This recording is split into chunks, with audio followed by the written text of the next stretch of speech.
इतिहास गवाह रहा है कि जब भी किसी देश के नक्शे पर लकीरें बदली हैं तो वह महज एक प्रशासनिक पुनर्गठन नहीं होता, वह एक टेक्टोनिक प्लेट का खिसकना होता है। उसके पीछे या तो गहरी रणनीतिक मजबूरियां होती हैं या फिर बेहद सोची समझी राजनीतिक चालें। आज जो सवाल उठ रहा है वह सिर्फ बिहार या बंगाल की सीमा का सवाल नहीं है। सवाल यह है कि क्या भारत अपने सबसे नाजुक हिस्से, जिसे हम चिकन नेक या सिलीगुड़ी कॉरिडोर कहते हैं, की सुरक्षा की परिभाषा को हमेशा के लिए बदलने जा रहा है? क्या सीमांचल सिर्फ एक भूभाग नहीं बल्कि भारत की उत्तर पूर्व की सुरक्षा का सबसे मजबूत कवच बनने जा रहा है? गृह मंत्री अमित शाह का 3 दिन का सीमांचल दौरा कोई साधारण राजनीतिक प्रवास नहीं था। यह दौरा उस बदलाव की आहट थी जिसके बारे में अब हर मीडिया हाउस बात कर रहा है। तो आज के इस विश्लेषण में हम समझेंगे कि आखिर सीमांचल यूनियन टेरिटरी का मामला मीडिया में इतना गर्म क्यों है। इसका सीधा असर बिहार, बंगाल और सबसे बढ़कर हमारे पूर्वोत्तर राज्यों की सुरक्षा पर क्या पड़ेगा। और हाँ, यह भी समझेंगे कि इस पूरे समीकरण में चीन, नेपाल और बांग्लादेश कहाँ खड़े हैं। तो अंत तक बने रहिए मेरे साथ, क्योंकि आज का विषय बेहद संवेदनशील है और बेहद अहम भी है। नमस्कार साथियों, मैं ओपी वशिष्ठ रुद्राष्ट्र चैनल पर आपका स्वागत है। सबसे पहले अपने देश के भूगोल को समझ लेते हैं, लेकिन इसे एक आम नक्शे की तरह ना देखें बल्कि एक रणनीतिकार की नज़र से देखें। सिलीगुड़ी कॉरिडोर, जिसे चिकन नेक कहा जाता है, भारत का वह हिस्सा है जो महज 22 किलोमीटर चौड़ा है। यह पतली सी भूपट्टी पूरे पूर्वोत्तर भारत को देश की मुख्य भूमि से जोड़ती है। जरा सोचिए, अगर यह कॉरिडोर कमज़ोर पड़ा, अस्थिर हुआ या कटा तो पूरा नॉर्थ ईस्ट देश से कट जाएगा। ये चिकन नेक हमारे देश की अक्लीज हील है। गौर कीजिए, इसी कॉरिडोर की रक्षा करता है सीमांचल का इलाका, जिसमें पूर्णिया, कटिहार और अररिया व किशनगंज आते हैं। यह वह क्षेत्र है जो इस कॉरिडोर को सुरक्षा कवच प्रदान करता है और इसीलिए सवाल उठता है कि इस कवच को कौन नियंत्रित करेगा, पटना, कोलकाता या सीधे सीधे दिल्ली। यहाँ एक और मुद्दा भी है जिसे नज़रअंदाज नहीं किया जा सकता। यह पूरा इलाका एक स्ट्रेटेजिक ट्रायंगल का हिस्सा है। एक तरफ है नेपाल, जहाँ चीनी प्रभाव लगातार बढ़ रहा है। दूसरी तरफ है बांग्लादेश, जहाँ की राजनीति बेहद तरल है और भारत विरोधी ताकतें वहाँ सिर उठा रही हैं। और तीसरी तरफ है चीन, जिसकी स्थायी भू रणनीतिक रुचियाँ हमेशा से स्पष्ट रही हैं। तो जब नेपाल पर चीनी नज़र है, बांग्लादेश में अस्थिरता है और चीन की महत्वाकांक्षाएं जग जाहिर हैं, तो इस इलाके को अब सिर्फ राज्य के हवाले नहीं छोड़ा जा सकता। यह सीधे राष्ट्रीय सुरक्षा का मामला बन जाता है। अब थोड़ा गौर करते हैं अमित शाह के उस दौरे पर जिसने इस पूरी बहस को जन्म दिया है। गृह मंत्री अमित शाह 3 दिन सीमांचल में रहे, लेकिन उन्होंने पटना में बैठकर किसी अधिकारी या नेता से वीडियो कॉन्फ्रेंस नहीं की। वह सीधे सीमावर्ती जिलों में गए, डीएम और एसपी से एक पर एक बैठकें की और वे बैठकें भी एकदम बंद दरवाज़ों के पीछे। देखिए, जब देश का गृह मंत्री ऐसा कुछ करता है तो मान के चलिए वह साधारण कानून व्यवस्था की समीक्षा नहीं कर रहा होता, वह आंतरिक सुरक्षा का ऑडिट कर रहा होता है, लेखा जोखा कर रहा होता है। घुसपैठ के बदलते पैटर्न, ह्यूमन ट्रैफिकिंग के रूट्स, ड्रग्स के नेटवर्क और सबसे अहम डेमोग्राफिक शिफ्ट, इन सब का ग्राउंड ज़ीरो सर्वे होता है। और ऐसा काम कभी भी वीडियो कॉन्फ्रेंसिंग से नहीं होता। इसके लिए ज़मीन पर उतरना पड़ता है, मिट्टी सूंघनी पड़ती है और उसकी तासीर महसूस करनी पड़ती है। तो शाह का ये 3 दिन का प्रवास कोई इंस्पेक्शन टूर नहीं था, ये पॉलिसी ड्राफ्टिंग का पहला चरण था।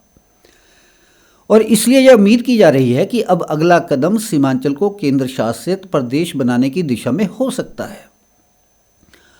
अब बात करते हैं राजनीति की। जो इस पूरे समीकरण की सबसे दिलचस्प परत है। पश्चिमी बंगाल के उत्तर के जिले जो सीमांचल से सटे हैं, ममता बनर्जी के लिए चुनावी और रणनीतिक दृष्टि से बेहद अहम हैं। अगर सीमांचल के साथ बंगाल के कुछ हिस्से भी यूनियन टेरिटरी में शामिल होते हैं तो वहाँ का प्रशासन सीधे केंद्र के हाथ में चला जाएगा और उसके साथ ही वहाँ की बंगाल की चुनावी रणनीति पूरी तरह बदल सकती है। लेकिन यहाँ सबसे हैरान करने वाली बात यह है कि बंगाल सरकार इस मुद्दे का खुलकर विरोध नहीं कर रही। कोलकाता से कोई तीखा बयान नहीं आ रहा, कोई आंदोलन नहीं छिड़ रहा। है ना अजीब बात? क्यों नहीं है ममता बनर्जी की ओर से विरोध? क्योंकि ये मुद्दा एक दो धारी तलवार है। अगर ममता बनर्जी ने राष्ट्रीय सुरक्षा के नाम पर उठाए जा रहे इस कदम का विरोध किया तो उन पर देश विरोधी होने का ठप्पा लग सकता है, और अगर चुप रही तो केंद्र अपना खेल खेलता रहेगा। तो ममता बनर्जी को यह बेचैनी तो है, लेकिन शोर नहीं कर पा रही, और यह खामोशी अपने आप में एक बड़ा संकेत है। वहीं बिहार की बात करें तो वहाँ से आवाज़ें जरूर आ रही हैं। खासकर मिथिला के लोग बेचैन हैं। उनका कहना है कि पहले झारखंड बना तो दुमका देवघर छूट गए, और अब अगर सीमांचल अलग हुआ तो मिथिला और सिमट कर रह जाएगा। उनका सवाल है, क्या राष्ट्रीय सुरक्षा की कीमत हम बिहारी हमेशा सांस्कृतिक विखंडन से चुकाते रहेंगे? यह एक वैध सवाल है भी, जिसका जवाब देना सरकार के लिए जरूरी होगा। देखिए, कानूनी पहलू से ये मामला बिल्कुल साफ है। भारतीय संविधान का अनुच्छेद 3 केंद्र सरकार को ये पूरा अधिकार देता है कि वह राज्यों की सीमाओं में परिवर्तन कर सकती है, नए राज्य बना सकती है, और राज्यों को मिलाकर या अलग करके नए केंद्र शासित प्रदेश भी बना सकती है। लेकिन सवाल कानूनी से ज़्यादा संघीय नैतिकता का है। संघवाद की भावना क्या कहती है? क्या इतने बड़े फैसले सिर्फ कानून के बूते ले लिए जाने चाहिए, या फिर राज्यों की सहमति भी जरूरी है? यहाँ पर हाल के इतिहास पर नज़र डालते हैं। 2019 में लद्दाख को बिना विधानसभा वाला केंद्र शासित प्रदेश बनाया गया। उस वक्त भी यही कहा गया कि यह असाधारण सुरक्षा जरूरतों के लिए उठाया गया एक असाधारण कदम है।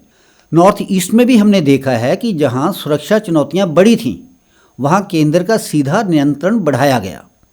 तो सीमांचल भी उसी प्लेबुक का अगला पन्ना हो सकता है, जहां तर्क यही दिया जाएगा कि अगर चिकन नेक को सुरक्षित रखना है तो उसके गेटकीपर यानी सीमांचल पर केंद्र का सीधा नियंत्रण जरूरी है।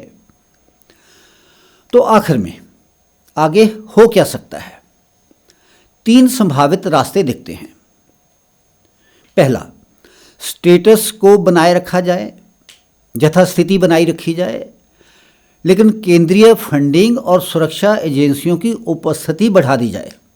यह सबसे कम प्रतिरोध वाला रास्ता है, लेकिन इससे सुरक्षा चुनौतियां पूरी तरह खत्म नहीं होंगी। सीमाई खतरे की गुंजाइश बनी रहेगी। दूसरा, ग्रेटर कूच बिहार का गठन हो, यानी उत्तर बंगाल और सीमांचल को मिलाकर एक नया राज्य या केंद्र शासित प्रदेश बने। लेकिन यह विकल्प जटिल है और इसे लागू करना भी मुश्किल होगा। तीसरा, पूर्ण यूनियन टेरिटरी बनाया जाए। इसमें सुरक्षा तो पूरी मजबूत होगी, लेकिन बिहार और बंगाल में ज़बरदस्त राजनीतिक हलचल मच सकती है।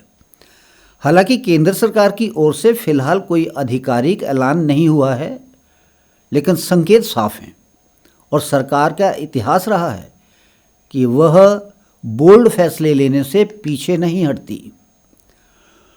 तो दोस्तों, बहस यहीं ख़त्म नहीं होती, बल्कि शुरू होती है। सवाल यह है कि क्या राष्ट्रीय सुरक्षा के नाम पर राज्यों की भौगोलिक पहचान बदलना जायज़ है?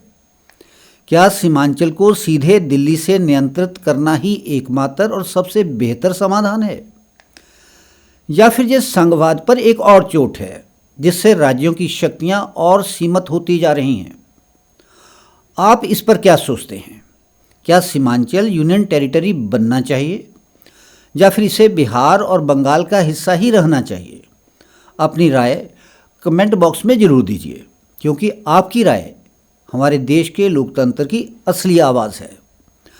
अगर आपको हमारा ये विश्लेषण पसंद आया हो तो इस वीडियो को लाइक कीजिए और शेयर कीजिए ताकि ये बहस और लोगों तक पहुँचे।